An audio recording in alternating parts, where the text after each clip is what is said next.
میرے محبوب تشریف لائے، بڑی باتیں حضور نے صحابہ کو سنائی، بڑی باتیں۔ علامہ اسماعیل حقی فرمایا کرتے تھے اللہ نے اپنے نبی سے 90,000 باتیں کی۔ کتنی؟ فَأَوْحَىٰ إِلَىٰ عَبْدِهِ مَا أَوْحَىٰ۔ اللہ فرماتے ہیں میں نے اپنے بندہ خاص سے باتیں کی، پھر خود ہی فرمایا ما اوحا، تمہیں کیوں بتائیں، جو مرضی کی۔ اس کا ترجمہ ہے ما اوحا، جو وحی کی، جو مرضی کی۔ تو علامہ اسماعیل حقی فرمایا کرتے تھے کہ روایات کو جمع کریں اقوال کو، تو کہتے تھے ہم تجزیہ کرتے ہیں صحیح نہیں بتا سکتے۔ اللہ نے اپنے رسول سے 90,000 باتیں کی، اور پھر اپنے محبوب سے کہا کہ محبوب 30,000 باتیں ساری امت کو بتا۔ وہ حضور نے بتائیں، وہ بتائیں کہ یہ کام کرو گے تو جنت ملے گی، یہ کام کرو گے تو دوزخ میں جلو گے۔ فرمایا 30,000 محبوب سب کو بتا، اور فرمایا 30,000 خاص خاص کو بتانا، خاص خاص کو۔ اس لیے حضرت ابو ہریرہ فرمایا کرتے تھے حضور نے مجھے علم کی 2 تھیلیاں دی ہیں، ایک میں نے کھول لیا، دوسری میں کھول نہیں سکتا، مجھ پہ پابندی ہے۔ تو فرمایا خاص خاص کو بتانا، اور 30,000 باتیں ایسی ہیں جو کہا محبوب کسی کو نہیں بتانی، وہ تیرا میرا راز ہے، وہ تیرا میرا۔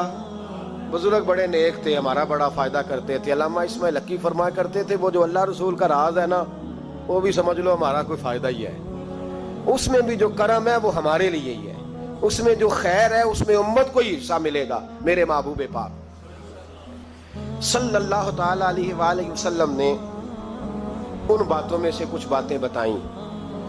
جب انسان پر محویت طاری ہوتی ہے نا، محویت، تو بہت ساری چیزیں وہ بھول جاتا ہے، بہت ساری چیزیں۔ کچھ اوقات ایسے ہوتے ہیں جن میں لوگ کو احساس ہونے لگتا ہے کہ میں کوئی بلا ہوں، پھر اس کو بچپن کے دوست بھی بھول جاتے ہیں، رشتہ دار بھی، اور کچھ کیفیت ہوتی ہے، ایک وقت ہوتا ہے عروج کا، ایک وقت ہوتا ہے عروج کا، جب آدمی بھولا بیٹھا ہوتا ہے، اسے کوئی اس وقت کیفیات ہوتی ہیں۔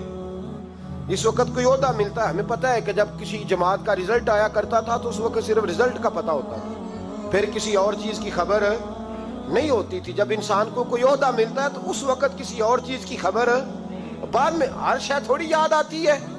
میرے رسول پاک علیہ الصلوۃ والسلام وہاں پہنچے جہاں کوئی پہنچنے کا تصور بھی نہیں کر سکتا، اس عہدے پہ جہاں کسی کے دل میں سوال بھی نہیں پیدا ہوتا۔ حضرت موسیٰ نے تو ایک تجلی دیکھی تو بے ہوش ہو گئے، اور حضور فرمانے لگے میرے دائیں بائیں تجلیاں ہی تجلیاں تھیں، نور ہی نور تھا، آگے پیچھے دائیں بائیں۔ اور فرمایا رب کریم نے مجھے اپنے حریم خاص میں بلایا، اور پھر میں نے اپنے رب کی حمد کی، اور میرے رب نے مجھ پہ درود بھیجا۔ اب محبوب فرمانے لگے بڑی باتیں ہوئیں، پھر رب کریم نے کہا او میرے محبوب کے غلاموں، یقین کرو ہم سب کا شکریہ ادا کرتے ہیں، ہم نبی پاک کا شکریہ اگر ادا کر نہیں نہ سکتے تو ہم کوشش بھی نہیں کرتے، اتنا تو ہونا کہ 200-400 بار درود شریف ہی روز پڑھ لیں۔ فرمایا رب کریم نے کہا محبوب کوئی بات، تو حضور فرماتے ان تجلیوں میں جہاں حضرت موسیٰ جیسے بے ہوش ہو گئے مجھے بھولا نہیں۔ میں نے کہا مولا میری امت پہ رحم فرما، اے اللہ میری امت پہ۔ حضور فرماتے رب کریم نے کہا 70,000 بغیر حساب کتاب بخش دوں گا۔ میں نے کہا یا اللہ تھوڑے ہیں۔ فرمایا ہر رمضان کی رات میں 70,000 بخش دیا کروں گا۔ مولا تھوڑے ہیں، لیلۃ القدر آئے گی تو جتنے پیچھے بخشے ملا کے بخش دوں گا۔ یا اللہ تھوڑے۔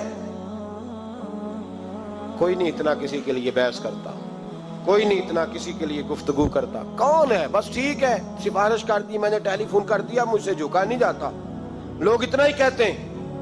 لیکن محبوب فرماتے ہیں میں نے عرض کی مولا زیادہ کر، تو کہتے رب کریم نے رحمت سے فرمایا، کہا محبوب چل سودا کر لے، آدھی امت کا میں حساب ہی نہیں لیتا، بغیر حساب کتاب بخش دوں گا، چل آدھی کا تو حساب کرنے دینا، آدھی کا۔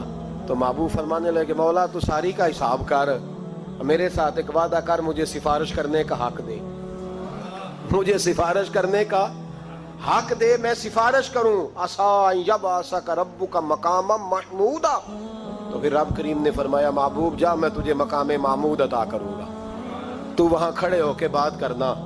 میرے رسول فرماتے ہیں پھر وعدہ ہوا وَلَسَوْفَ يُعْطِيكَ رَبُّكَ فَتَرْضَىٰ، محبوب رب آپ کو اتنا دے گا کہ آپ راضی ہو جائیں گے۔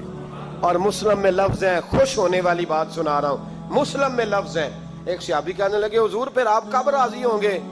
نبی پاک فرمانے لگے اس وقت جب میری ساری امت جنت میں چلی جائے گی،